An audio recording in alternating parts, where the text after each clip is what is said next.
উজনি অসম মুছলিম কল্যাণ পৰিষদৰ উদ্যোগত আজি লখিমপুৰত ৩২সংখ্যক কেন্দ্ৰীয় প্ৰতিষ্ঠা দিৱস উদযাপন কৰা হয়।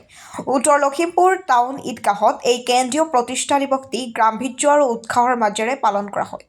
এই উপলক্ষে পুৱা কেন্দ্ৰীয় সমিতিৰ সভাপতি মইনুল ইছলাম বৰাই পতাকা উত্তোলন কৰে। পতাকা উত্তোলনৰ পাছতেই শ্ৰদ্ধাঞ্জলি জ্ঞাপন, শোভাযাত্ৰা আৰু অন্যান্য কাৰ্যসূচী অনুষ্ঠিত কৰা হয়। পৰৱৰ্তী সময়ত এক বৰ্ণাঢ্য শোভাযাত্ৰা উলিওৱা হয় আৰু শেষত এক মুকলি সভা অনুষ্ঠিত কৰা হয়।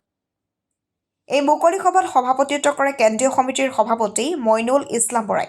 সভাত বিশিষ্ট অধিবক্তা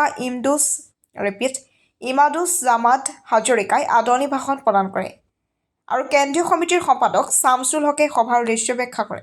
সমাজৰ একতা, শিক্ষা আৰু উন্নয়নৰ বাবে এনেধৰণৰ অনুষ্ঠান বিশেষ গুৰুত্বপূৰ্ণ বুলি বক্তাসকলে মন্তব্য কৰে। এনেধৰণৰ খবৰ আৰু সামাজিক কাৰ্যসূচীৰ আপডেট পাবলৈ আমাৰ চেনেলটো লাইক, শ্বেয়াৰ আৰু ছাবস্ক্ৰাইব কৰক। আপোনালোকৰ মতামত তলত কমেণ্ট কৰি জনাবলৈ নাপাহৰিব।